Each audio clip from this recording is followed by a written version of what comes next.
ఎన్నికల సంఘం ఇప్పటి వరకు కూడా ఇటువంటి యాప్ తమ వద్ద ఉంటుందని చెప్పిన పాపాన పోలేదు.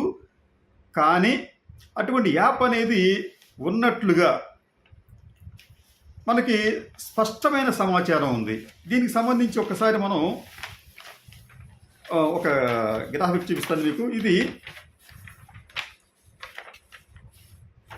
చూడండి ఒకసారి, మీకు కనిపిస్తుంది ఇది.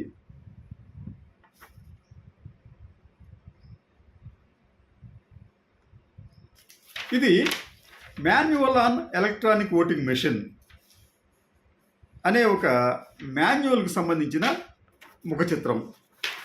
దీంట్లో 15వ పేజీలో చాలా స్పష్టంగా ఏం చెప్పారంటే, ఎన్నికల సంఘానికి ఒక మొబైల్ యాప్ ఉంది, ఆ యాప్ సహాయంతో మేము ఈ ఓటింగ్ మిషన్లను చెక్ చేస్తాము అని చెప్పి చాలా స్పష్టంగా ఉంది. అంటే గతంలో ఎన్నికల సంఘం ప్రకటించిన దానికి అంటే ఏం చెప్పారు వాళ్ళు, మాది హ్యాక్ ప్రూఫ్, బ్లూటూత్ కానీ ఇంటర్నెట్ కానీ లేకపోతే మరొకటి మొబైల్ సహాయంతో కానీ మా యూనిట్లను కంట్రోల్ చేయలేరు అని చెప్పిన ఎన్నికల సంఘం ఈ మాన్యువల్లో అంటే మాన్యువల్ ఆన్ ఎలక్ట్రానిక్ ఓటింగ్ మిషన్లో 15వ పేజీలో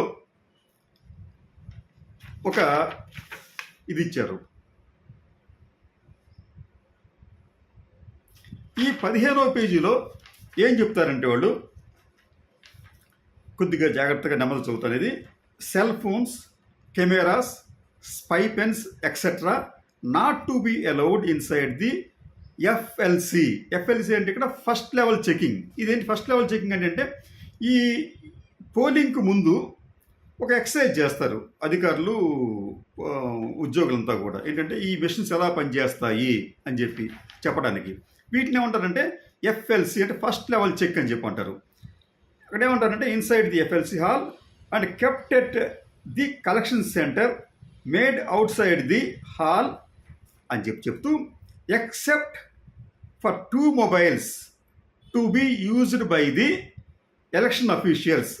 అంటే ఇద్దరు ఎన్నికల అధికారుల వద్ద ఉన్న మొబైల్స్ తప్ప ఇక ఎటువంటి ఎలక్ట్రానిక్ గాడ్జెట్స్ను కూడా ఈ ఫస్ట్ లెవెల్ చెక్ కేంద్రంలోకి తీసుకురాకూడదు.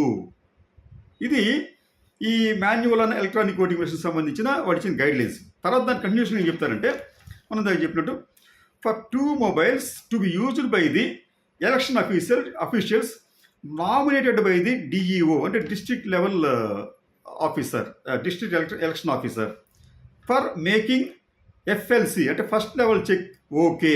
అంటే ఫస్ట్ లెవెల్ చెక్ని ఓకే చేయడానికి ఒక మొబైల్ని వాడుకోవాలి. And 1 mobile to BEL ECIL engineers. రెండో మొబైల్ని ఎవరికి అనుమతిస్తారు, ఈ యూనిట్లను తయారు చేసిన బిఈఎల్ భారత్ ఎలక్ట్రానిక్స్ లిమిటెడ్, అట్లాగే ECIL electronic corporation of India limited, వారిలో ఒకరికి ఒక ఫోన్ ఇస్తారు. ఇది ఈ యాప్తో ఉన్న phone. Okay. And 1 mobile to BEL and ECIL engineers to mark FLC reject in EVMs using mobile app with proper reasons. సరైన కారణాలు చూపించి ఈ 2 మొబైల్ యాప్లను వారు ఫస్ట్ లెవెల్ చెక్లో వాడతారు. దేనికి, ఈ మొబైల్ యాప్ ద్వారా ఈ కంట్రోల్ యూనిట్కి సిగ్నల్స్ను పంపించి ఫస్ట్ ఏం చెప్తారంటే ఫస్ట్ మొబైల్ ద్వారా ఈజ్ ఓకే అని ఈ మొబైల్ చెప్తే దానికి కంట్రోల్ యూనిట్ రెస్పాండ్ అయ్యి ఓకే అని చెప్తుంది. రెండోది, ఈసీఐఎల్ కొత్త బిఎల్ దగ్గర ఉన్న ఇంజనీర్లు వాళ్ళు తమ దగ్గర ఉన్న మొబైల్ యాప్తో మళ్ళీ ఇదే కంట్రోల్ యూనిట్కి ఒక సందేశం పంపిస్తారు, ఓకే అన్నదాన్ని రిజెక్ట్ చేయమని చెప్పి. వెంటనే ఆ కంట్రోల్ యూనిట్ దాన్ని రిజెక్ట్ చేస్తుంది. అంటే ఎన్నికల సంఘం వద్ద సిగ్నల్స్ ఆధారంగా అంటే మొబైల్ సిగ్నల్స్ ఆధారంగా రెస్పాండ్ అయ్యే ఎన్నికల ఓటింగ్ మిషన్లు ఉన్నాయి. ఫలితంగానే ఈ మొబైల్ ద్వారా వాళ్ళు సిగ్నల్స్ పంపించి కంట్రోల్ యూనిట్ సిగ్నల్ పంపించి అవి ఓకే, రిజెక్ట్ అని అంటే వాటిని పని చేయిస్తారు, ఓకే. తర్వాత రిజెక్ట్ చేయిస్తారు అదే మొబైల్తో. అంటే ఈ ట్రయల్లో ఈ యూనిట్లను కంట్రోల్ చేయడానికి ఎన్నికల సంఘం అధికారులు మొబైల్ యాప్లను ఉపయోగిస్తున్నారు. ఇది ఇప్పుడు మనకి కొత్తగా తాజాగా మనకి వెలుగులోకి వచ్చిన అంశంగా దీన్ని మనం భావించాలి. ఎందుకంటే ఇప్పటిదాకా అసలు దీని గురించి ఎప్పుడు కూడా మభ్య పెడుతున్నారు. అసలు మావన్నీ కూడా ఇండిపెండెంట్ యూనిట్లు, అసలు ఎటువంటి సిగ్నల్కి రెస్పాండ్ కావు అని చెప్పిన వాళ్ళు తమ మాన్యువల్లో చాలా స్పష్టంగా చెప్తున్నారు. Except for 2 mobiles to be used by the election officials nominated by DEO for marking okay and 1 mobile to BEL ECIL engineers to reject in EMS electronic machines using mobile app with proper reasons. అంటే mobile app సహకారంతో మేము వాటిని test చేసాము అని చెప్పి చాలా స్పష్టంగా చెప్పారు. ఇట్లాగా మొబైల్ యాప్తో టెస్ట్ చేసిన విధానం ఉన్నప్పుడు ఇదే మొబైల్ యాప్తో ఓటింగ్ యంత్రాలను ఎందుకు నియంత్రించలేకపోతున్నారు? ఎందుకు నియంత్రించడం కష్టసాధ్యమవుతుంది? అది కూడా సాధ్యమవుతుంది కదా. అంటే దీనికి సంబంధించి ఇప్పటి వరకు ఉన్న అనుమానాలు క్రమంగా బలపడుతున్నాయి. ఈ మధ్యన కరణ్ దాఫర్ గారు ఒక ప్రత్యేకమైన కార్యక్రమం చేశారు ఈ ఎలక్ట్రానిక్ ఓటింగ్ మిషన్ సంబంధించి. ఈ సందర్భంగా ఆయన పలువురు ఈ ఎలక్ట్రానిక్ రంగంలో చాలా నిపుణులైన వారితో ఆయన ఇంటర్వ్యూలు కూడా చేశారు. వారు చెప్పింది ఏమిటంటే ఎలక్ట్రానిక్ ఓటింగ్ మిషన్లు ఇండిపెండెంట్వే అని చెప్తోంది. దీంట్లో మొత్తం 3 యూనిట్లు ఉంటాయి. ఒకటి బటన్ సిస్టమ్స్తో అంటే ఎన్నికల గుర్తులు అభ్యర్థుల పేర్లతో ఉన్న ఒక యూనిట్, అది ఓటింగ్ మిషన్ కింద మనం భావించాలి. రెండోది వివిప్యాట్, అంటే ఇలా ఏ గుర్తుకైతే నొక్కారో ఆ గుర్తుకి సంబంధించి వివిప్యాట్లో ఒక ప్రింట్అవుట్ వస్తుంది, మనకు కనిపిస్తుంది. ఒక 7 సెకండ్స్ పాటు అది కనిపిస్తుంది, తర్వాత కట్టే కిందకి వెళ్ళిపోతుంది. అది రెండో యూనిట్. మూడో యూనిట్కి వచ్చేటప్పటికి కంట్రోల్ యూనిట్. ఇదే కీలకమైంది.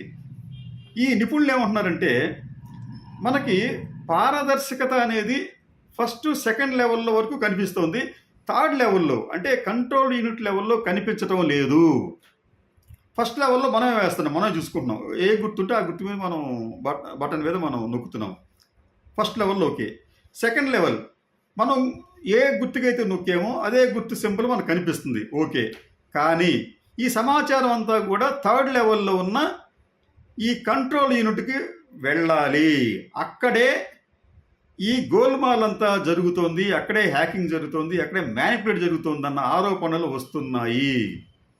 ఎందుకంటే మనం 1, 2 ఓకే నొక్కినప్పుడు కూడా మూడోది అదే వెళుతుందని చెప్పి నమ్మకం లేదు.